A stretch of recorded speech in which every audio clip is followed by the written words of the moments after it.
गणेशाय नमः। अत्सरी नदी कथा में आज प्रस्तुत है मोक्षदायिनी माँ शिप्रा का गाथा, उनका वर्णन, उनका बंधन।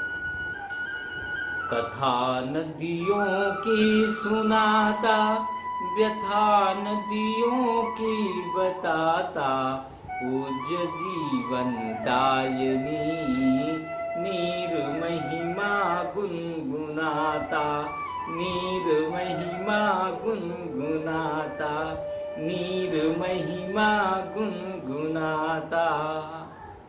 अवंती महात्मा में पूर्णिशल्या भगवती शिप्रा का वर्णन मिलता है। नास्ति वत्स मही पृष्ठे शिप्रायाः, सदर्शी नदी यस्यास्तीरे क्षणान् मुक्ति, किंचिरात् सेवनतेन वै तथा शिप्रासि प्रेति ब्रयाध्यो जनाना, सतैरपि मुच्यते सर्व पापेभ्यो। अर्थात समस्त भूमंडल में मां शिप्रा की जैसी अन्य कोई नदी नहीं, जिससे तट पर क्षण भर खड़े हो जाने से समस्त पापों से मुक्ति मिल जाती है। और जो चिरकाल तक इस पवित्र जल को प्रयोग करते हैं, उनके लिए क्या चिंता।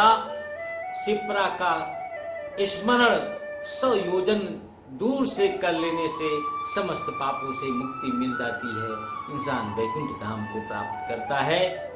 ब्रह्म पुराण, स्कंद पुराण आदि महाग्रंथों में मां शिप्रा नदी की गुणगान, शिप्रा नदी का उल्लेख मिलता है। संस्कृत के प्रकांड विद्वान माता काली के अनन्य भक्त महाकवि कालिदास ने शिप्रा नदी का वर्णन अपने महाकाव्य ग्रंथ मेघदूत में किया है। ये पौराणिक नदी अवंती राज्य की प्रमुख नदियों में से मानी जानी जाती थी। एक माँ की तरह समस्त अवंती राज्य का पालन पोषण करती थी, अपने जल रूपी अमृत रूपी जल से जीवन दान प्रदान करती थी। ऐसी मां शिप्रा के तट पर पावन नगरों का प्रादुर्भाव हुआ, सभ्यताएं बसी।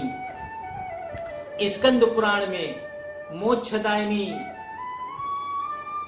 मां शिप्रा का वर्णन, उनके जन्म की गाथा मिलती है, जो बड़ी ही रोचक और मनमोहक है। जहां पर त्रिदेवों का गुणगान किया जाता है। त्रिदेवों ने इस मां को जन्म दिया है। कहा गया है भगवान भोलेनाथ शिव योगी का वेश धारण कर अपना ब्रह्म कपाल लेकर भिक्षा मांगने निकलते हैं। उन्हें कहीं भिक्षा नहीं प्राप्त होती। अंत में विष्णु लोग पहुंच जाते हैं और भगवान विष्णु से भिक्षा के लिए प्रार्थना करते हैं, निवेदन करते हैं। भगवान विष्णु अपनी उंगली दिखाकर हास्य मुद्रा में भिक्षा प्रदान करते हैं। भगवान भोलेनाथ उनके इस कृत्य पर रुष्ट हो जाते हैं और क्रोध में अपने त्रिशूल से उनकी उस उंगली को काट देते हैं। भगवान विष्णु की उस उंगली के कट जाने के उपरांत तीव्र धार से रक्त की धारा बह निकलती है और वो रक्त की धारा विष्णु लोक से पृथ्वी लोक पर आ जाती है, जिससे मोक्षदायिनी मां शिप्रा नदी का जन्म होता है और शिप्रा नदी के नाम से जानी जाती हैं। ऐसी महत्वपूर्ण मां शिप्रा नदी का उद्गम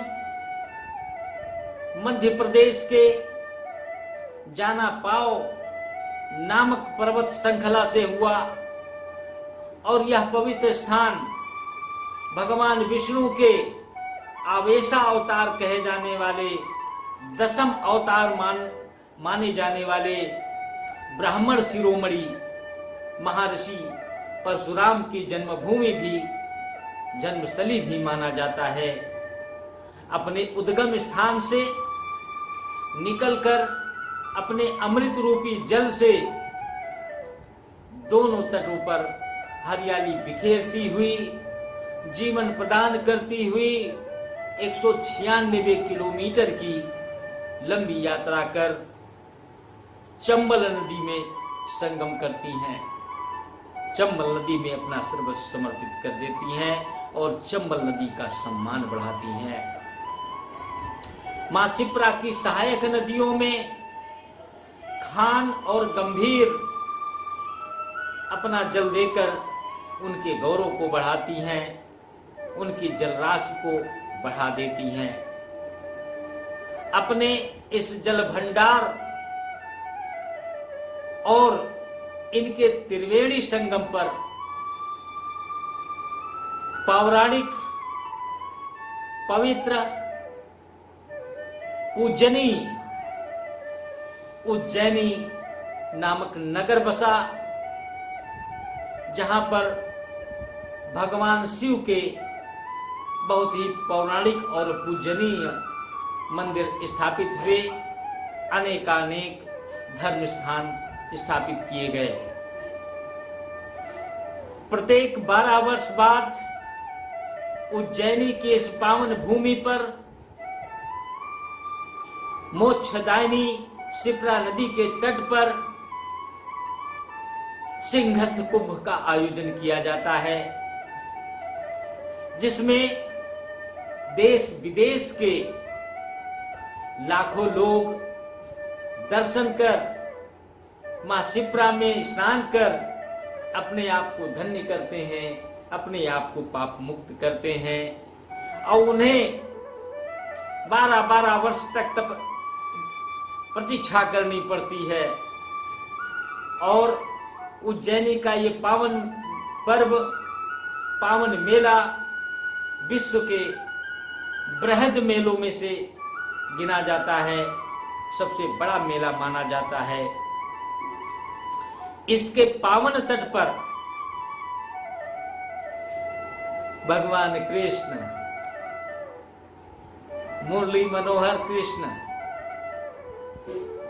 रास रचैया कृष्ण नाम आते ही मुस्कान दौड़ जाती है, मन मयूर नाचने लगता है। ऐसे भगवान कृष्ण अपने मित्र, अपने सखा के साथ, सुदामा जी के साथ महामुनि गुरु संदीपन जी के आश्रम में शिक्षा ग्रहण करते हैं। इनका तट उनके कोमल चरणों का स्पर्श पा करके धन्य हो जाता है। ऐसी है मां शिप्रा। भगवान कृष्ण महाकाव्य गीता के सृजन करने वाले मुरली बजैया कृष्ण कन्हैया को नमन करते हैं, उनका वंदन करते हैं।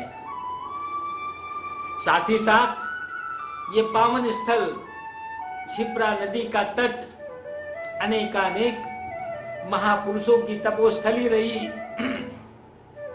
अनेकानेक ऋषियों ने सिद्धियां प्राप्त की। उनमें से राजा भर्तृहरि कठोर तपस्या कर मोक्ष धाम को प्राप्त करते हैं। साथ ही साथ गुरु गोरखनाथ घोर तपस्या कर अनेकानेक महासिद्धियों को प्राप्त करते हैं। उन सिद्धियों से लोक कल्याणकारी कार्य इस धरती लोक पर संपन्न होते हैं। आज भी गुरु गोरखनाथ की गोरखपुर पीठ पूजनीय स्थलों में से माना जाता है, गिना जाता है। मोक्षदायिनी शिप्रा नदी के तट पर राम घाट, गंगा घाट, नरसिंह घाट, गंधर्व घाट, पिशाच मोचन तीर्थ स्थापित किए गए, जिसके कारण अत्यंत पूजनीय हो गई। उज्जैन, धार, मंदसौर, रतलाम जैसे आर्थिक, औद्योगिक और धार्मिक नगरों का प्रादुर्भाव हुआ, जो संपूर्ण मध्य प्रदेश के लिए विकास की जलधार वहीं से निकलती है। आर्थिक विकास में शिप्रा नदी का महत्वपूर्ण स्थान है। मां शिप्रा अपने तीव्र वेग जलधारा के कारण शिप्रा नाम पड़ा।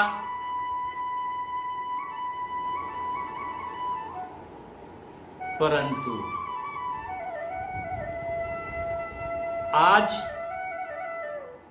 शिप्रा नदी भी प्रदूषण की चपेट से नहीं बच सकी। मध्य प्रदेश प्रदूषण नियंत्रण बोर्ड की माने, उसके सर्वेक्षण, निरीक्षण और शोध की माने, तो आज इसका जल आचमन करने, स्नान करने के लायक नहीं बचा। जल प्रदूषण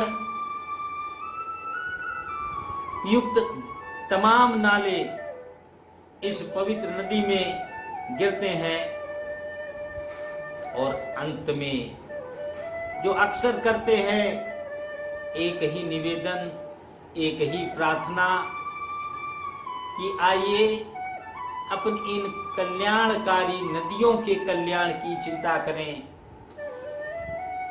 इनके कल्याण में अपना योगदान करें, क्योंकि इन नदियों के कल्याण में ही समस्त भारत भूमि का कल्याण है, समस्त मानव जाति का कल्याण है, समस्त जीव जगत का कल्याण है। इन नदियों के कल्याण में ही ये सारे कल्याण छिपे हुए हैं। बहुत बहुत धन्यवाद।